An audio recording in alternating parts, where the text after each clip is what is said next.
but I'm very much a little bit of this, a little bit of that, put that away. Sometimes I'll be rummaging through my, work in progress thing, and I'll find something that I've completely forgotten I've started, and I'll be like, ooh, that feels new. And it feels like a starting project again.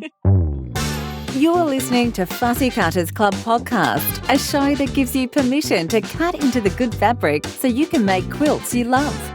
And now your host, who believes it's not a crime to love using novelty fabrics, Ange Wilson. Hey Fussy Cutters, today we sit down with one of the first people that I ever met that was a pattern designer in my quilting journey. She is without doubt one of the nicest people on the planet.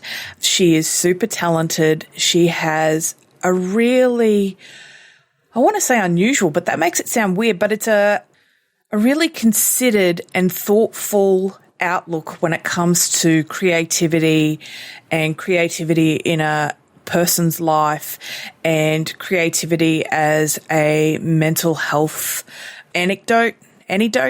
And it's a really interesting conversation that I have with Lulu Well. Most of you would know Lu's work from Smitten, which was her first ever quilt pattern, and it blows my mind. First ever quilt pattern, and it's one of, I think, the bucket list quilts that most quilters want to make. She has gone on to do other patterns. I think my favorite is probably Kismet. She has a really distinctive style. She's a big advocate of hand piecing, and she has such a beautiful story to tell about her creative process and her journey to this point and what's to come for her. And I think if you do not know Lulu Well, I hope you'll strap in, listen to this podcast, and then go and track her down on Instagram and follow her work, because it is really beautiful. So without further ado, let's get chatting. Hi, Lou. Welcome. Feel like I haven't seen you in ages. Hello, thank you for having me. It's my pleasure. It's totally selfish because you're one of my favorite people. Now, for those who don't know you, they probably know your work because one of your first patterns, Smitten, was just such a sensational hit.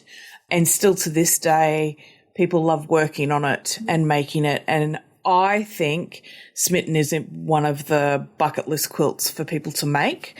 And so do you want to just tell everyone how that came to be, like how you came to design it, what was behind it, and then why you think it's taken captive of the nation's heart? Yeah, no worries. So Smitten was my very first pattern, and I think I very naively was just like, I'm going to design a quilt.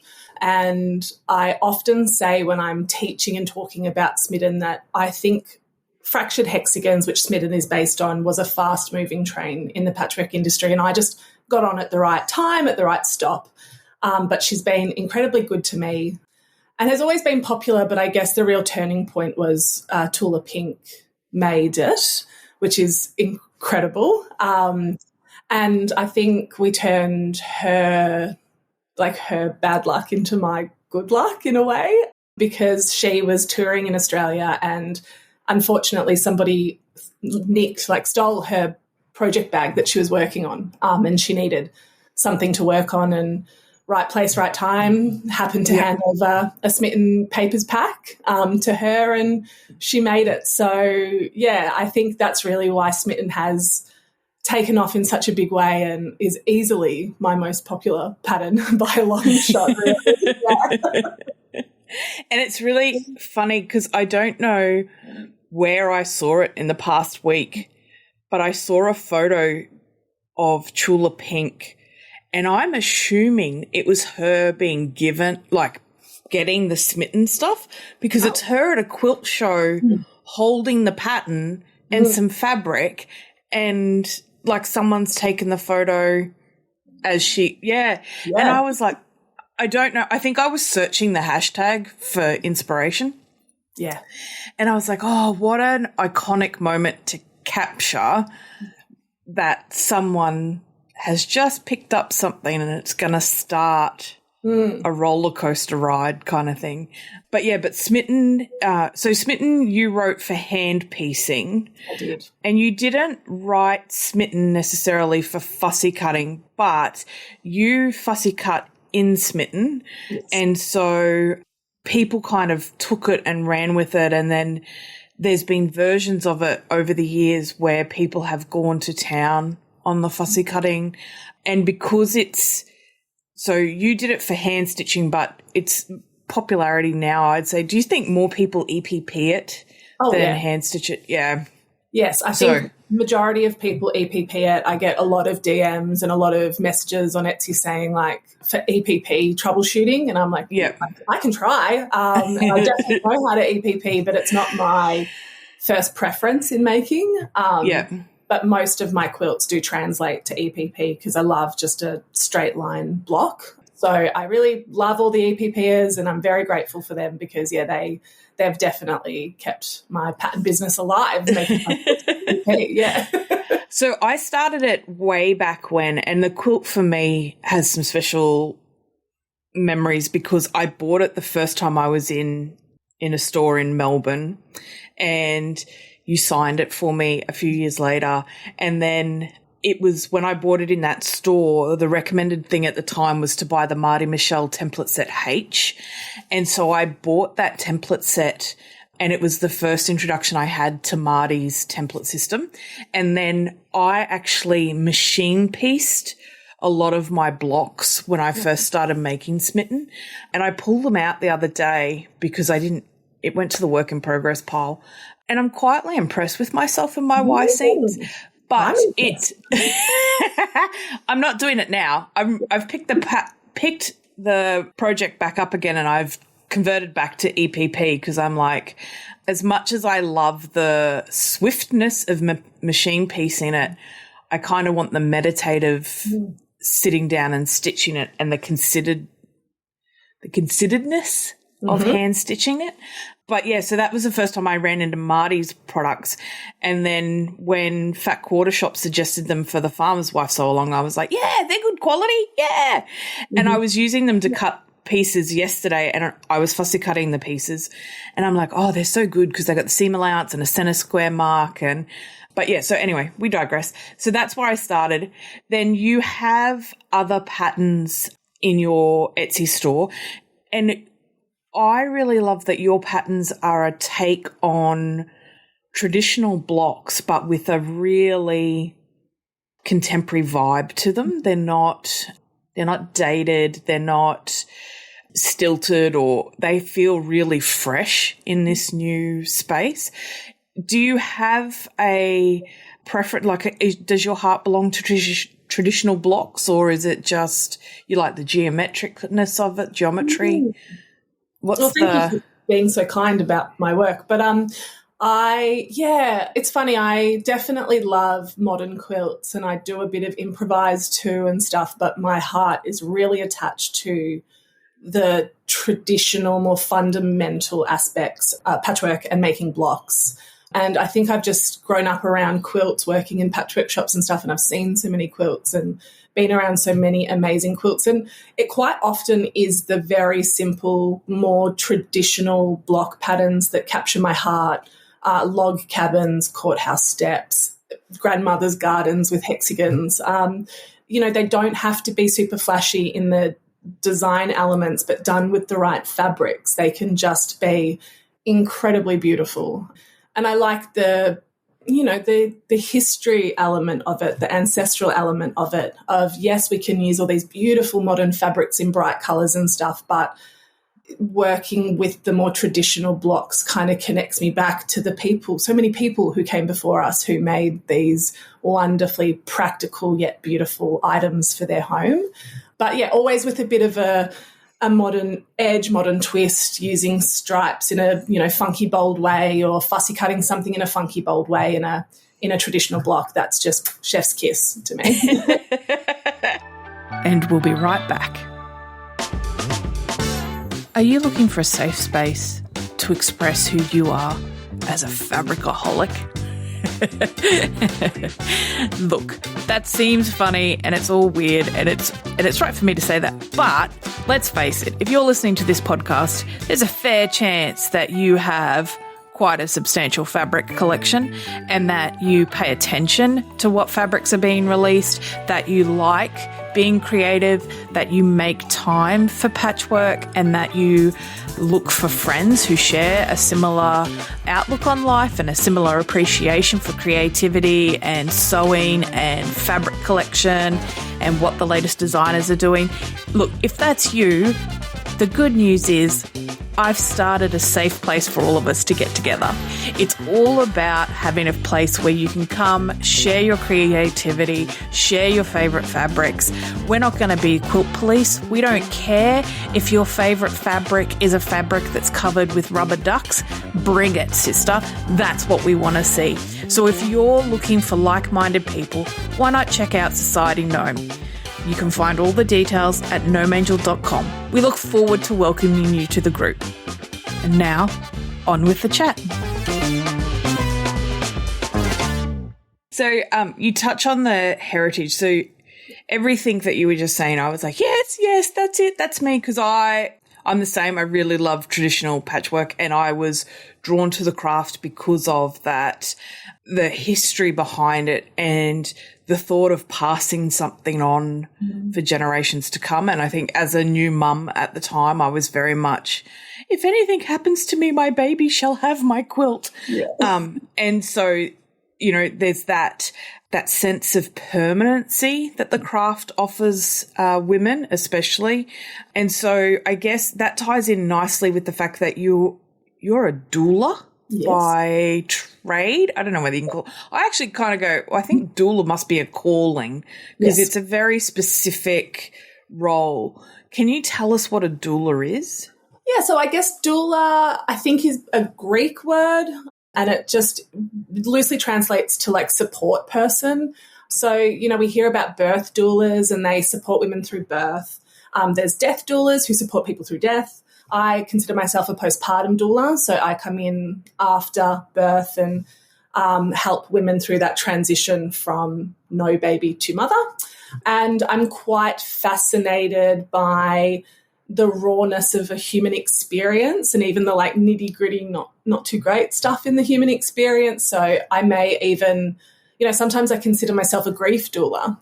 And just being with people through the trenches, I say. So it's very simple work but profound work. It's cooking home-cooked meals for people. It's doing their dishes. It's sitting with them and just listening to them a lot of the time, helping them, asking them what they need instead of just, you know, placing expectations on them or assuming what they need, but really just meeting parents post-birth and just really saying, hey, how are you really?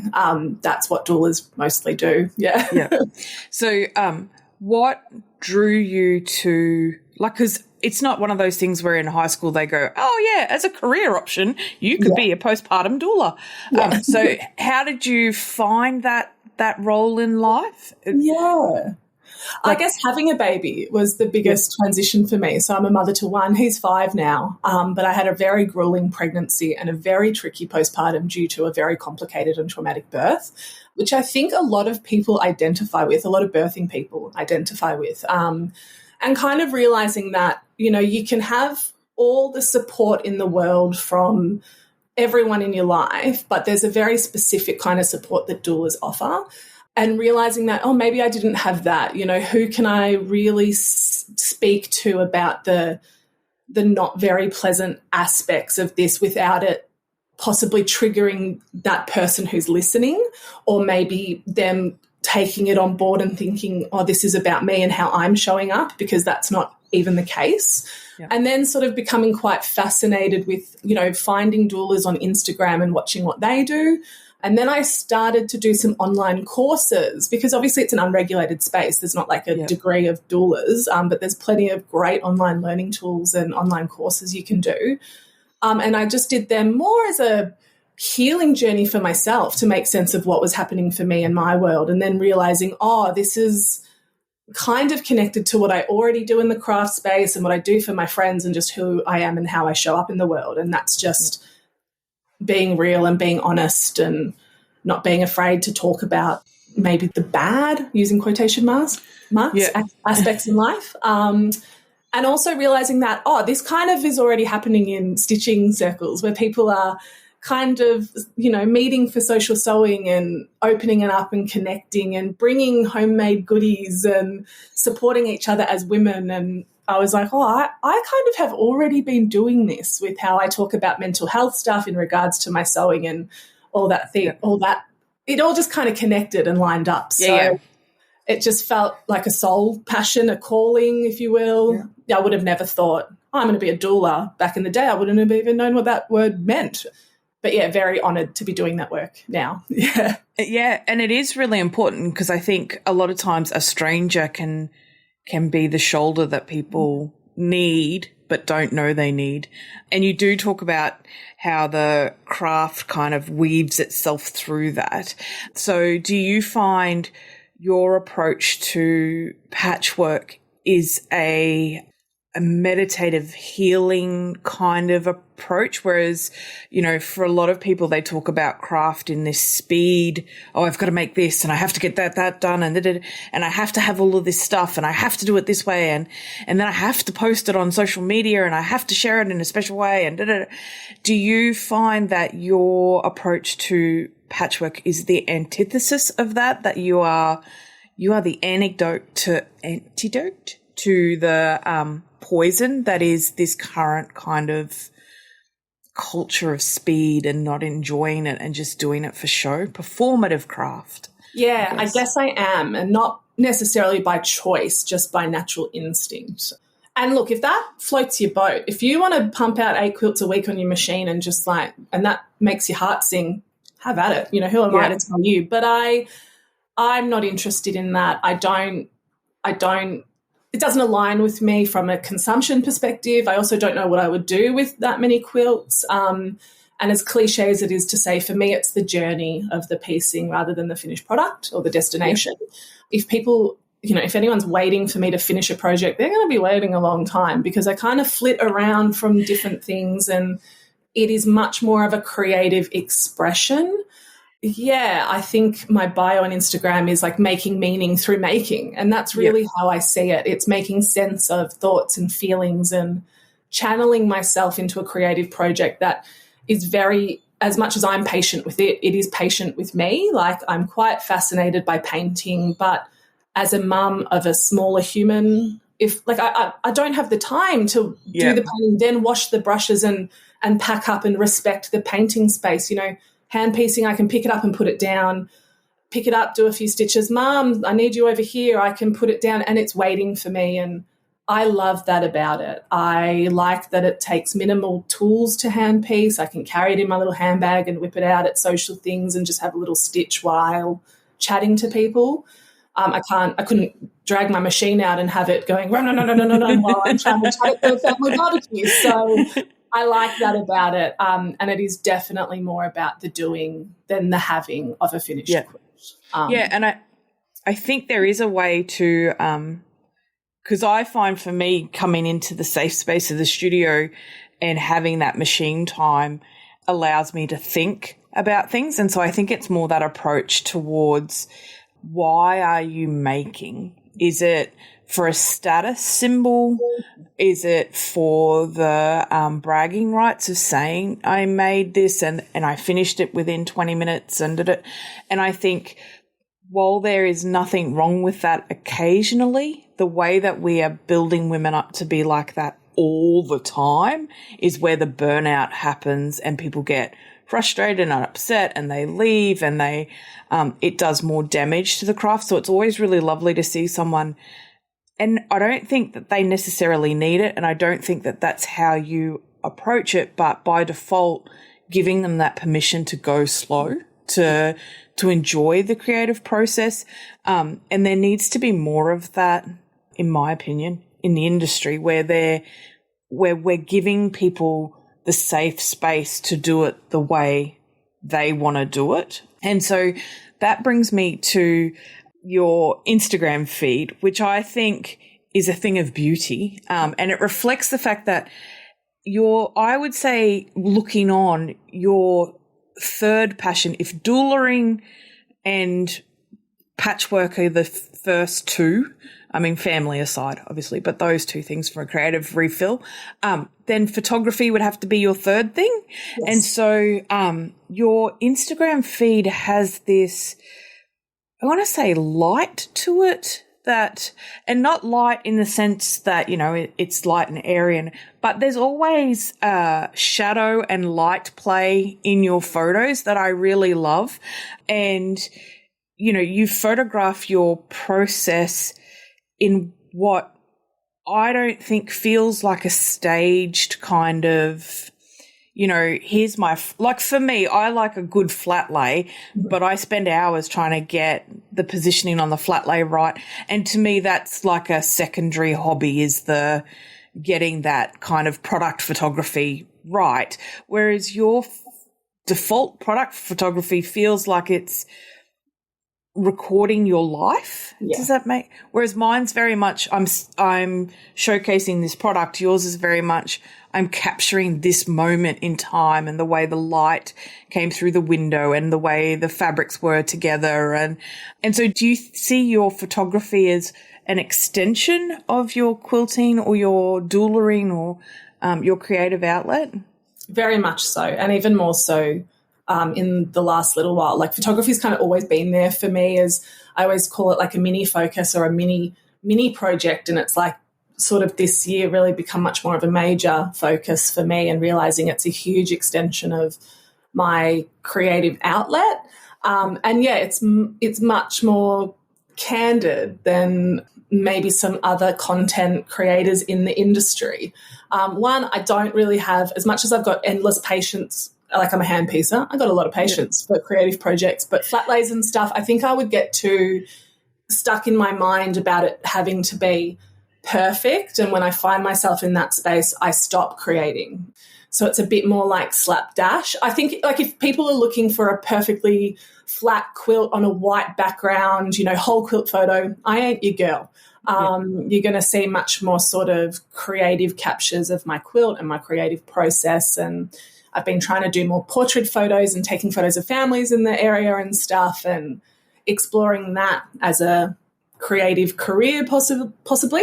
Yep. And then, yeah, realizing it really is more about capturing moments and, you know, the mundane, the magic in the mundane, and light play is a huge one for me. And I think that speaks to my fascination with mental health as well, because it's like light and shadow and both exist all the time. And it's all just kind of connecting up in this beautifully organic way. And I feel very connected to it in a way that I haven't for a long time, because it just feels like me, an outpouring of me, and not me trying to be a successful brand or me trying to be a successful patchworker or whatever that might be to the outsider looking on me. It's how I view myself, and giving that to the world and feeling a lot more confident in that.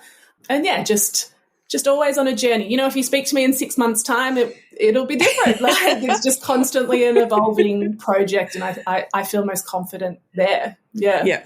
Yeah. And I think it's one of those things that patchwork inadvertently does, is it acts like a journal of our lives. Because for me, I can look at quilts I've made and go, oh yeah, I was listening to that album when this was going on, or I bought that fabric here, or that fabric reminds me of that person, and, you know, they were just getting married, and so there's this kind of record keeping that we do on a personal level. And then I look at quilts that I have the privilege of owning, a quilt that was done in the 1800s. And I look at that quilt and I just kind of go, I have no idea what that lady was thinking, but I have this moment in time of a capture of her life, and I assume it was her that made it. And so they are like this little time capsule, but the minute that you cease to exist, they still keep going, and those stories still keep existing in some space and go on to influence the next generations. And I guess the same works for patterns. When we release a pattern into the populace, that it means something to us when it goes out, but then it takes on a life of its own as more and more people make it and share it, and it gets picked up.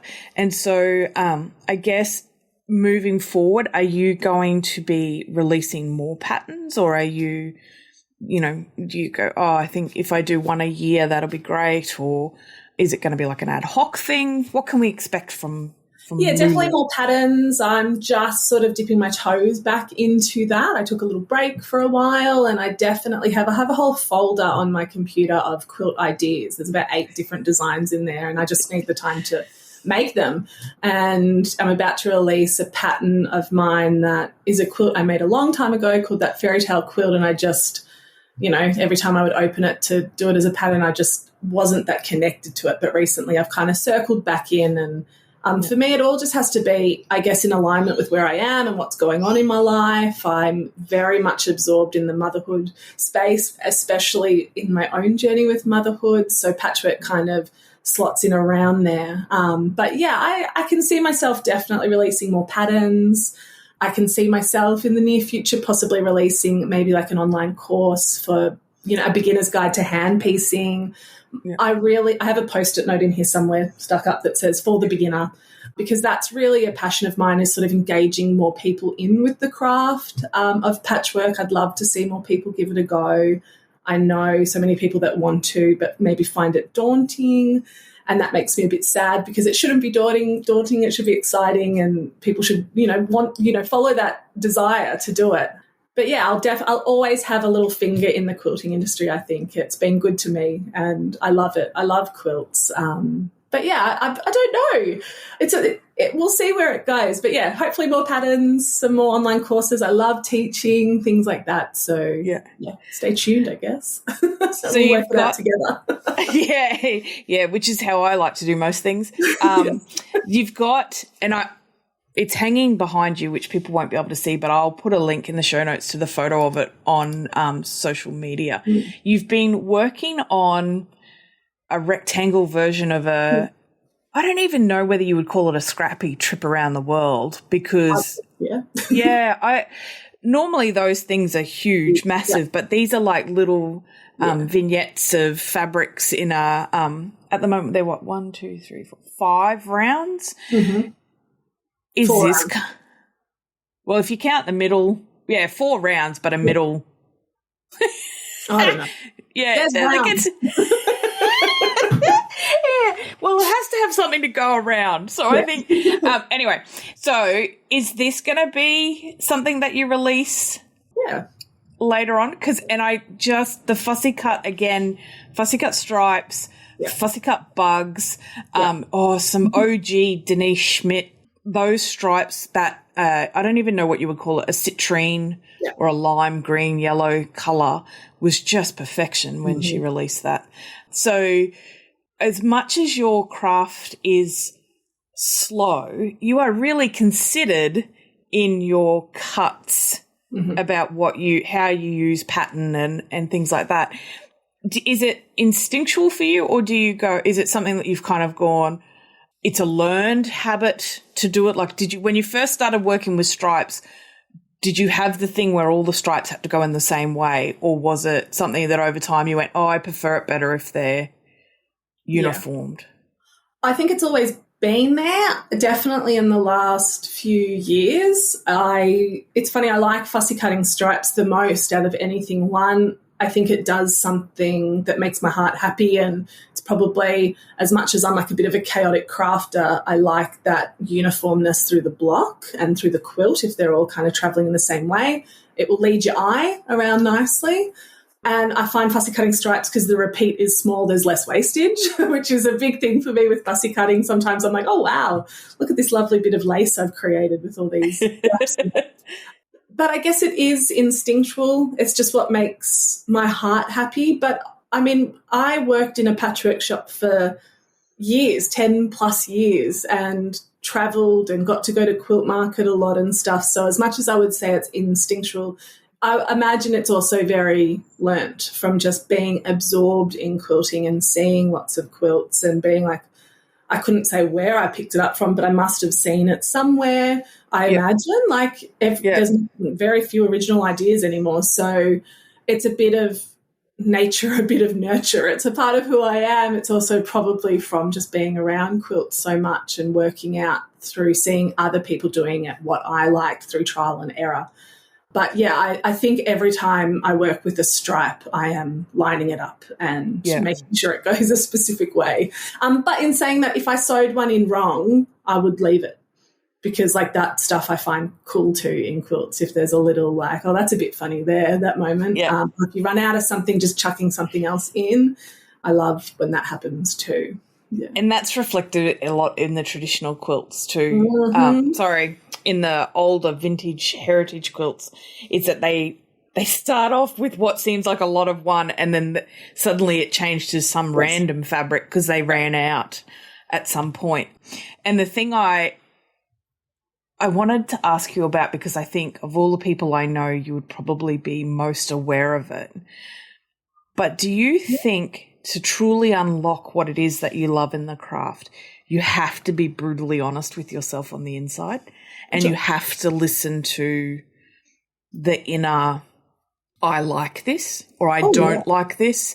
Because I don't know about you, but the question I often get asked, and it's probably the question I get asked the most, is how do you pick fabric? Mm-hmm. And my thing is always really simple. You pick what you love. Mm-hmm. You don't give a rat's about what someone else is saying or what someone thinks colour theory should be or anything like that. You pick what you love, and then you work with what you love, and you work out a way to achieve what you want with what you love. Mm-hmm. But to do that, you have to be honest with yourself. And a lot of times in our consumer culture, it's really hard to be honest, because so many people are like, this is amazing fabric. And for me, I don't really respond well to Liberty fabric. There's a few prints that I do really love, but that doesn't mean that fabric's not beautiful and not artistic and not valid use. But I know myself that that's not what's going to make me happy. So how do you advise people to connect with that inner voice? You have to be willing to not care what other people think. And that's the biggest thing, right? Like, Liberty's a great example. I, for one, love it, right? And that's cool. We can have a difference of opinion and it doesn't change how we feel about each other. I still find your quilts very beautiful. I probably wouldn't make them like that, and vice versa. You know what I mean? Like, I'm a scrap quilter. The more fabrics in the quilt, the better. I remember once I posted that and someone said, well, how do you whittle this bundle of 100 down to less? I'm like, oh, I won't. And that's fun, right? But you really do have to just kind of put your grown-up pants on and be like, I'm going to put these 2 prints or 4 prints, 5, 10, 25, whatever, together and not care if someone says that's bloody ugly.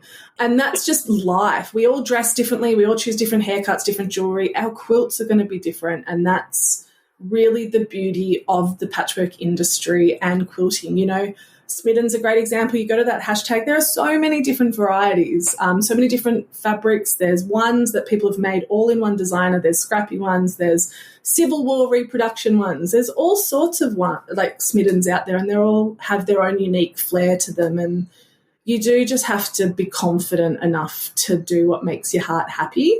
And I always encourage people as well to get to a local quilt shop or a workshop and be around quilters and ask them questions like, why did you put that with that? A lot of the time they will just say, because I like it. And that's why. Sometimes it's like, oh, well, there's a pink in this floral and the pink in that stripe, and I coordinated that in a way. But, you know, being around fabric and quilts as much as you can and looking at them and viewing them, and you'll just find your own, you know, path in it. But it is just a matter of just having the confidence to put it together. And they, you know, blue and green should never be seen. And, you know, there's all these rules around colour. And I just think, you know, someone said to me once, hot pink and red should never be in a quilt together. And I think, what?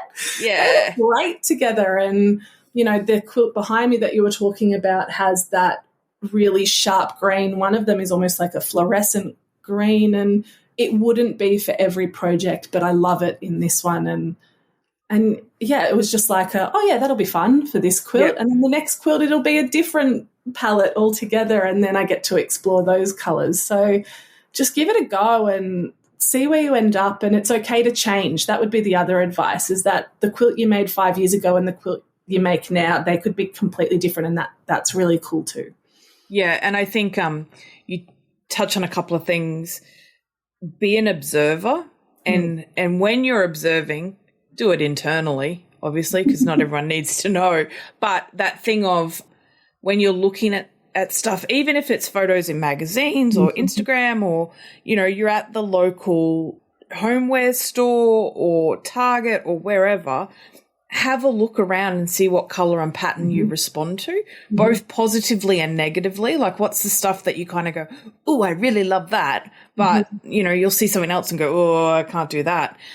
And then the second thing is, if someone doesn't like what you do, it doesn't devalue who you are as a person. Absolutely. And that's a really hard lesson to learn. And I find, especially for women who are so predisposed to being people pleasers and wanting everyone to love them and like them, and it's okay not to do the same thing as someone else, or to go, oh, you know, I'd prefer not to use those fabrics. Or, and to me, I tend to respond more to the quilts that are completely different to what I would do, because it teaches me how to see the world a little bit differently.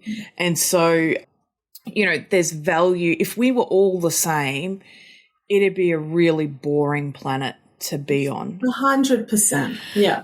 And you kind of go, patchwork's exactly the same. Imagine going to a quilt show where they were all the same, and that you lost that diversity of creativity. And I think that's and it's really funny at the same time that we're all different. We are all the same, but we're all the same with a slight twist. Like Smitten. Everyone loves the Smitten pattern, but when they see it, what they see it finished as is different to everybody responds to the shapes, the pattern, the way it's all organized together, but they see it differently in the final application of the fabrics. And so it's really exciting to see it that way. And we'll be right back. If you're like me, you love quilting. You love fabric. You love patchwork. You love everything to do about it. When you're not doing something for work-related or family-related, or you've got free time on your hands, what you're thinking about is quilting. Quilting, quilting, quilting, fabric, fabric, fabric, patchwork, patchwork, patchwork. That's all it is. If this is you, then I have the challenge for you. 100 days, 100 blocks. It's a simple challenge. I ask you to sew one patchwork block a day for 100 days. If you're interested in sewing along with me for 100 days as we make a 100 block sampler quilt, then check out all the information at gnomeangel.com. Click the link in our bio and description for more, and I can't wait to see you there and to sew along with you. And now, on with the chat. When you put a pattern out into the wild, how do you approach the age-old question, how many fabrics do I need for this? Yeah, that's an interesting one. So it's always really hard as a scrap quilter to do a requirements list. Mine are really loose, and I'm sure a lot of like more structured people would be like, what? Because it's like, you know, you need 5 meters of an assortment of prints. Fat 16ths work well. That's a 10-inch square. Like, more than that. Or like, you know, you need this much of colours and this much of background, and then they have to sort of choose their own adventure. I get a lot of DMs from people saying, what range is this? And that blows my mind. Because I'm like, there's probably 80 fabrics or 90 fabrics in that quilt. Like, what range could that be? But honest, like, you know, then for those people, it's like, you know, pick a Tula pink range and then some from her All Stars and smoosh them all together and have a, you know, a Tula version quilt. And that will look beautiful too. I've seen so many amazing Smittens that are range-based Smittens that I don't work in ranges. I've never bought a full range of anything in my life.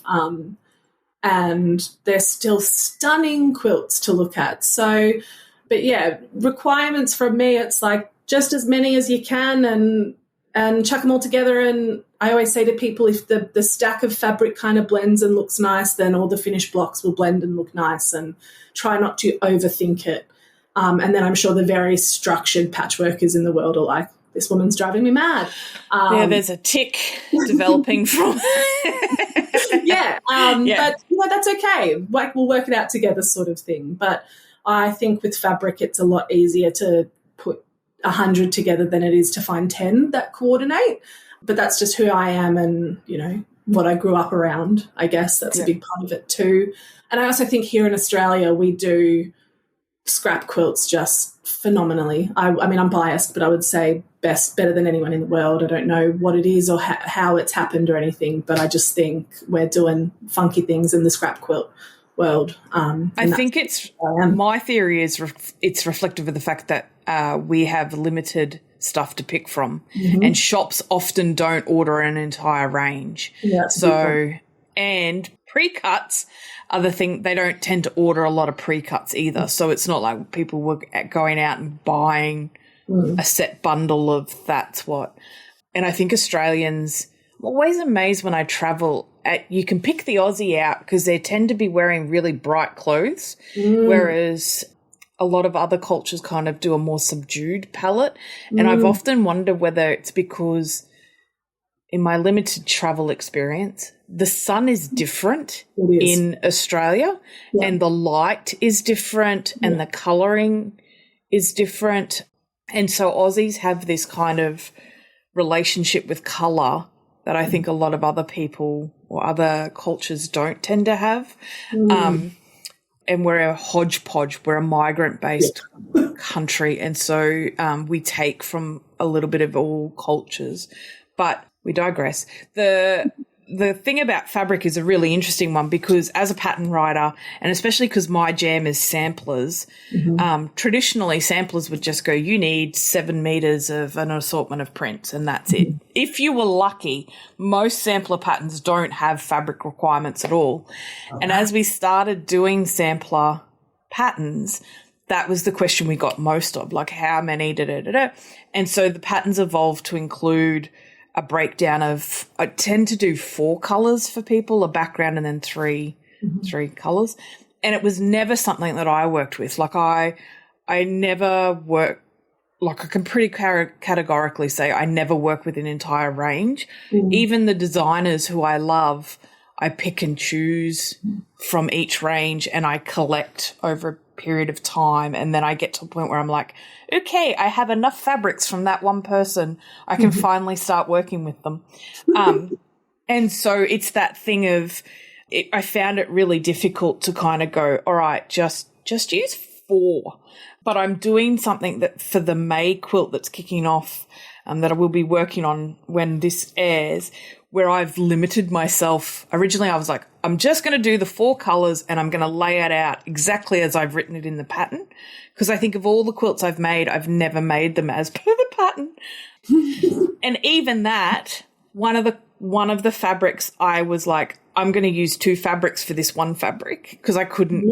So now we're up to 5, and I look at the quilt and I go, it technically works, but I don't think it reflects. I'm going to finish it because that's the test, but it's really interesting, and it's on the wall beside a really scrappy quilt that I'm working on. And when I look at it, I go, yeah, I love the colours and I love the fabrics, but my heart is drawn to the scrappy. And so I think there's nothing wrong with making something and going, I don't like it, or practicing. Like, I always start a sampler by making some practice blocks from the sampler and going, what speaks to me? What am I happy to make 100 different versions of? And so that sort of dictates where it goes from there. Do you find that you work on more than one project at a time, or do you kind of go, no, I'm, you know, that's where I'm at? Or are you like, you've got a lot of those trip around the world blocks. Do you think you'll put it aside and come back to it, or? Yeah, I will, definitely. That's very much how I work. I have countless work in progress projects, Very good at starting things, less good at finishing things, but I do always come back to them. And this is something I really try to instill in other makers and patchworkers. Like, it's okay if a quilt takes you years to finish and that's not the only thing you're working on, especially if you think you're a diehard machinist. Like, there's room in your life for a hand-piece project that might bubble along for a good while, and you'll pick it up and put it down, pick it up and put it down. And I dabble in a bit of embroidery as well. So, you know, at some point I will pack up the mini trip around the world blocks that I'm doing and put it aside. I think I have to I'm going to aim for about 20 or 25 of them. I'm sitting around 14. So coming up to the 20, I probably will put it aside because I'll have to pick a sashing strip at some point, and I'll want to do that, or a sashing fabric. I'll want to do that with fresh eyes. And I find that's a really great way to approach things, because sometimes you can just stare at things for too long to the point where you will convince yourself it is butt ugly because you've just been looking at it for too long. And if you put it aside and then come back to it with fresh eyes, you will see things. But I'm very much a little bit of this, a little bit of that, put that away. Sometimes I'll be rummaging through my, work in progress thing, and I'll find something that I've completely forgotten I've started, and I'll be like, ooh, that feels new. And it feels like a starting project again. So I'll drag that out. I'll work on that for a bit, and, next I'll drag out some embroidery. And then when that starts to feel stagnant, or I feel like I'm overthinking it or getting stuck in that over analytical stage of, is this working? Am I making the right choices? I'll put it aside and come back to the mini trip or something. We're heading into the cooler months here now where I live, so I'll do some hand quilting at some point. Yeah, and I think that's it. I like that. That's how I like to make. So, yeah, I'm fine. There's been projects I've worked on that have taken, 5, 6, 7 years to finish, and sometimes I think, I'm never going to finish that. But at some point I come back to it, and then I finish it, and it feels like a really big moment, because it's like, wow, it's a long time. That's been hanging around for. And it's funny. Sometimes I think, I probably wouldn't. Like, Smitten's a great example. If I remade Smitten now, it would be in completely different fabrics, a more evolved version of Smitten. And that's not to say my version of Smitten isn't good. It's just I've grown. Like, I started that in 2013. So, of course, by now I would be a different maker. But, yeah, I do like to sort of jump around from project to project. I'm the same. Great, strong starter, crappy finisher. And it only dawned on me the other day, in my job, they used to bring me on at the starter projects to set the project up and get it going, and then they'd move me off because I wasn't a finisher. Yeah. And so they'd be like, you need to start up. So I'm really good at putting all the processes in place and getting things started, but if you want to see it to the end, I ain't your girl. Yeah. And so it's been a really hard thing to get to a position where I have to finish stuff. Yeah. And so how do I work that in? How do I balance? And I find sometimes I'm trying a new technique where I've got a quilt I really want to work on, but I can't start making the blocks until I finish the first block. So, like, I don't have to finish the quilt top. I just have to finish the blocks before I can start making the next blocks. And so, but that's a reflection of the fact that my craft is now my job. Whereas I think if I was a hobbyist and it wasn't connected to what I did for a living, I would be very start, stop, do this, have 16 things on the go. And I would just kind of go, all right, I'll take my time. And I think that's the way that I've combated that, is to have projects in the background that aren't for work, but are just for play. And so it's a really interesting thing to see how everyone approaches essentially the same tasks, but differently. And so, but I'm going to let you go back to your day, and thank you so much for joining us. Thank you for sharing. I look forward to talking to you again in the future when you do release the next big pattern, or if you decide to do something else. But thank you for spending time with us. Thank you for sharing. And I look forward to seeing more. Thank you so much for having me. I always love when we reconnect, and it's just been awesome chatting quilts and life things with you. So thanks for the opportunity. Thanks, Lou. And I remembered to record. Yay! Thanks for listening to the Fussy Cutters podcast. Enjoyed listening? Why not subscribe so you'll never miss an episode? Did you know the quickest way to the heart of any podcaster is to leave a review or recommend the podcast to a friend? It's true, it is. Until next week, get out there and fondle that fabric.